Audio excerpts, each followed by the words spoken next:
بسم الله والحمد لله والصلاة والسلام على رسول الله. مرحبا بكم معايا في هذا الفيديو. على قناة تزكية تنبغي ان شاء الله نناقشوا مواضيع تتخص النفس البشرية، واللي بطبيعة الحال داك العلم ماشي غير علم مجرد جمع معلومات، وانما شي حاجة تزيد تقربنا الله سبحانه وتعالى. بقوة ما باغا نهضر بزاف د المواضيع تنوحل فاش نبدا معكم في هذه القناه، ولهذا لقيت واحد الحل.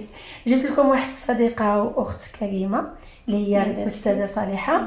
هي ان شاء الله غادي تبدا توجد لنا مواضيع انطلاقا من اللي تنعيشوه سواء مع نفسنا ولا مع الاخر، وانطلاقا من شنو توجدي لنا اختي صالحه ان شاء الله نهضروا ان شاء الله. لان عييت ما نتسنى شنو نبدا، ما عرفتش باش نبدا ان شاء الله. دونك اسمحي لي، شكرا بزاف على الاستضافه. مرحبا الله يكبر بك. بك، شرف لي انني نكون معك. بارك الله فيك. انا غنحاول ان شاء الله. مثلا انا كيطرحوا عليا مشاكل، كل واحد يعطيني مشكلته، لكن غنعطيه مثلا، غناخذ نقلب لهذاك الشخص على الحل مشكلته. كاين بزاف ديال الناس عندهم نفس المشكله. دونك من هذه الفكره هذه غتكون حاجه زوينه انه المشكل اللي غنحلوه غير وحده يتحل بزاف، يقدر يكون تيتوشي بزاف د الناس. اي واحد عنده نفس المسألة. وهذه ماشي معناتها انني مصلحه اجتماعيه ما، وانما هي نحاولوا شي حوايج كما قلتي بحكم تجربه دزناها من شي امور الانسان جرب ولقى حل يقدر نفس الحل ينفع واحد اخر. حاجه نقسمها مع الاخر ان شاء الله ان شاء الله بلا ما يعذب ديك الاخر يلقى الحل. دونك هو موجود. الوغ هاد النهار شنو وجدتي لنا؟ هاد النهار ان شاء الله باذن الله واحد الحاجه دائما تتعجبني، واحد الحديث تيعجبني وبغيت الناس يعرفوا المعنى الحقيقي ديالو.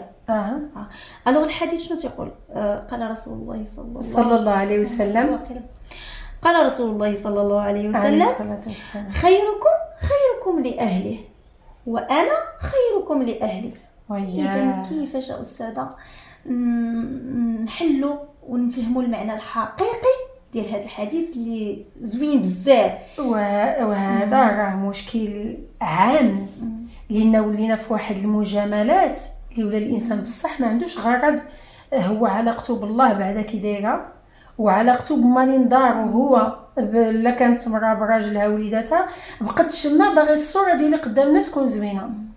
يشوفوني حالقه ولا يشوفوني تنعرف بس ولا تنعرف نهضر، الوغ انا داك المجهود بادله على برا ما كاينش لداخل. هذا يعني ريزومي ديال الحديث لان الرسول صلى الله عليه وسلم قال لك لا كان خيركم، لا كان فيك شي خير لاهلك انت الاول. اذا ديك الصوره اللي انا باغا الناس يشوفوني بها، يشوفوني الاهل ديالي بها، هما يستحقوها اكثر من الاخرين. اكزاكتومون. ونقول لك ابعد من هذا، هو الرسول صلى الله عليه وسلم خيركم لاهله، وقبل من اهلك بعدا ما كاينش ما تديرش خير في نفسك. راكي داير واحد الزبله قدها قداش. عندك الحق، خصك تبدا من نفسك باش تقدر بصح تكون مع الاهل ديالك، وعاد انت غادي وانت توسع في ديك الدائره. فهمتي؟ يعني هي دائره الوسط ديالها نبدا بها محصور. لا صباي لا شتي، لا بغينا ناخذوها بطريقه صحيحه راه هي دائره في قلب دائره، كل وحده كبر من الاخرى. اول دائره فيها الله سبحانه وتعالى، حق الله، يعني داكشي اللي ربي باغي مني نديرو، اللي قال لي بعد منه بعدو. الشيء الاخر بما ان نطبق اللي قال الله نلقى راسي بصح راني غاديه يقولوا لي الناس حسنى، هي داك الناس الحسنى تقولها لهم غير البرانيين، ما نقولش لوليداتي الحسنى، ما نقولش لراجلي الحسنى، عباد الله ما نقولش لراسي الحسنى، انا لنفسي. فين ما نمشي نشوف راسي نبقى نسب ونعرق، ما نساش شحال قبيحه وشحال هذا وسمينه ولا ما عرفتش رقيقه، ولا نبدا نقول الحسنى لراسي. ومنين نكون انا عاطي لراسي اكتفاء الذاتي من القول الطيب، غادي نقدر نقولها لوليداتي، نقولها لراجلي. ايوا سيدي ارا ما عندك لا موراها قوليها لعباد الله. لان المشكله دابا تلقاي واحد، وهذه بعدا كاينه بزاف، شي واحد تيقول لك هذاك الانسان شحال مشوطين، فيه الضحك تجلس معاه ما تشبعش، زعما ما تشبعش من الجلسه معاه بالضحك وبالنشاط وداك الشيء. كي تيدخل لباب دارهم اتيولي عسكري قابط الفقدي، خصو يشكشن في عباد الله، وبمن يبدا بوليداته وبمراته.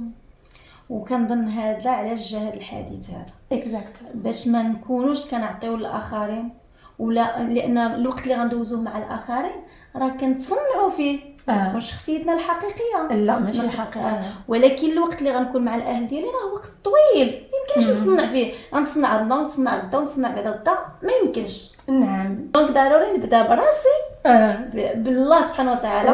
ما شاء الله عليك على هذه الفكره. نبدا بالله سبحانه وتعالى، نفسي، الاهل ديالي، وديك الشيء سبحان الله لانني كندوز وقت طويل مع العائله ديالي ومع نفسي، ديك الشيء غيبقى يخرج اوتوماتيكمون للناس اللي دايرين بيا، لانني ما تصنعش كون هذيك طبيعتك. وتم غير احنا كما قلت لك هذه القناه ديال التزكيه ربي راه طالب منا كل واحد فيه شي عيب يخدم عليه. وانا لاش فيا عيب مع وليداتي وبقيت معاه حتى نتخدم عليه، تيقول لك العلم بالتعلم والحلم بالتحلم. يعني داك غادي نتصنع بعدا في داري انني مثلا كالم، انني مثلا متفهمه مستمعه جيده، من بعد بقوه ما صنعت كما قلتي في واحد الوقت طويل ملي نمشي الناس يولي فيا طبع وتولي ناخذها. انني واخا غير خديتها غير بغيت نتصنع، ولكن الحمد لله رجعت فيا عاده. وعادتي بهذه المعلومه. لا الناس سبحان الله بصح انك انتينا باغا ديري الخير في الاهل ديالك ومعاهم غادي دير بك. كان ما عرفتش شكون في الصحابه اللي كان سبحان الله هضر على شي ما عرفتش واش علي بن ابي طالب رضي الله عنه، يمكن كان عنده شي عبد راسو قاصح، قالوا له زعما علاش ما ديتيهش خرجوا من واش المهم شي واحد يا اما من التابعين شي واحد مهم كان من الناس الصالحين، قالوا له تالك خرجوا عليك بيعوا ولا، قال لهم لا انا مخليه باش نتعلم فيه الصبر. سبحان الله سبحان الله. يعني بصح هذه والله فكره انا تعلمتها منك. هذه راه خصها تكون فيك شي حاجه، راك ماشي تدير خير في اهلك، راك تدرب لنفسك تصلح نفسك يعني. وشوف انا بعدا تنقول ما كاين شي حاجه الله عطانا نديروها ما هيش فائده ليك انتينا قبل من الناس. طبيعه الحال طبيعه الحال سبحان الله. ولهذا بصح الانسان كما قال الرسول صلى الله عليه وسلم خيركم لاهله. وحتى الرسول عليه الصلاه والسلام قال لك انا يعني اللي هو صيفته الله سبحانه وتعالى عليه الصلاه والسلام، اللي هو ربي سبحانه وتعالى صيفته لعامه الناس، ها هو بحد ذاته غيكون خير الاهل ديالو، عاد غيكون لهاد الامه كامله. اكزاكت. هو كيفاش ما يكونش معاه وشكون اللي وصلنا واحد الجزء كبير من الدين، ماشي الاهل ديالو زوجاته. نعم. من الاحفاد ديالو تبارك الله رضي الله عنهم. يعني بصح منين تتبني واحد الخير بعدا ديجا منين ديري خير في الاهل ديالك ربي يبارك لك، هذه من جهه لانك تعطي الله وتعطي الرسول، وثانيا غادي تخرجي واحد الناس سليمين نفسيا وعقليا وهذا. اما الا كنتي نتينا وتا ولادك مثلا تصوري الله يستر ماشي انتي، ولكن مثلا شي وحده تكون مع برا واحد الطيبه والتعامل والصواب وداك الشيء مع الناس، ولادها تيشوفوا، وانما هي معاهم في الدار كارثه عظمى. يعني فهمتي؟ يعني هو وليداتك منين يشوفوك على برا بديك الطريقه غيتفكر واش هذه ماما اللي تكون معنا الدار شنو غادي يتعلم منك؟ غيتعلم النفاق. غيتعلم النفاق وغادي نهدم كذوب ونفاق بجوج. كذوب ونفاق، وغنهدم واحد الشخصيات اللي راهم عطل على المجتمعات في البدايه، راهم في الدرجه الاولى. لان هو اسمح لي قطعتك، ولكن هو منين يشوفك تتعاملي البراني مزيان وهو لا شنو معناته انا ما تستاهلش. يعني كتبغي ديك الاخر اكثر مني، تتبغي وتنزرع فيه هذا الشيء. وهذا الشيء غيبقى غادي. راه هذا تحطيم الشخصيه ديالو النفسيه في دقه. ولهذا الواحد على من اصلا غادي يتحاسب يوم القيامه، واش على الناس اللي تيتلاقاو ولا العائله ولا على المقربين ولا الاهل ديالو، على نفسه. دابا بنتي لا حتى الدار. اذا انا ان شاء الله دابا غنخدم على نفسي ان شاء الله. هي الاولى، لان الا كانت نفسك مكفيه من كلام طيب لنفسك، شي حاجه ما قديتلهاش ان شاء الله نتعلمها. شي حاجه ما عرفتلاش الحمد لله كلشي كاين تيتعلم شويه. اللي علم الجميع هو اللي علم. شي حاجه ما عجبنيش في راسي مثلا لا طاي ولا سمينه، وهي الحركه فيها بركه، علاش نوض نتحرك وندير رياضه ولا لا مارش ولا ما سميناش نشوف شنو ناكل باش نسمن راسي. اذا دائما نكون انا الخير فيا الله سبحانه وتعالى، النفسي، الاهل ديالي وعاد الاخرين. نطلبوا من الله اللي سمعونا يستافدوا منا ان شاء الله، يخدموا على راسهم ونخدموا على راسنا كاملين. لان كنا الكمال لله، كنا شي حاجه هي عندنا ولكن بارفو كتمشي لنا. هذه هي الدنيا ما حنا فيها الا باش نصلحوا. ونطلبوا من الله يصلحنا ويصلح المسلمين اجمعين يا ربي، ونفيدوا شي ناس معنا ان شاء الله. ان شاء الله هذا هو المطلوب من هذه القناه ان شاء الله باذن الله. كاين الكاتب وداك الشيء نتسناك واش دينا شي اسئله زوينه ان شاء الله. التي يحل مناش نبدا انت ان شاء الله ما عليك الا جيبي لنا بزاف ديال ان شاء الله يا رب ان شاء الله. وبارك الله فيك اختي صالحه. الله يبارك فيك، شكرا بزاف وعلى الوقت ديالك وعلى المجهودات ديالك وعلى الفكره كفكره انني نقدم واحد الخدمه لواحد الناس لانها تجيهم فاسيلمون في التليفون، في حين انهم مثلا يقدروا عندهم مشكله يمشيو يختاروا الشخص الخطا يحل لهم المشكله وبالتالي غتكون المشكله صغيره وغتكبر. اذا الحمد لله نطلب الله يستافدوا معنا الناس وتكون.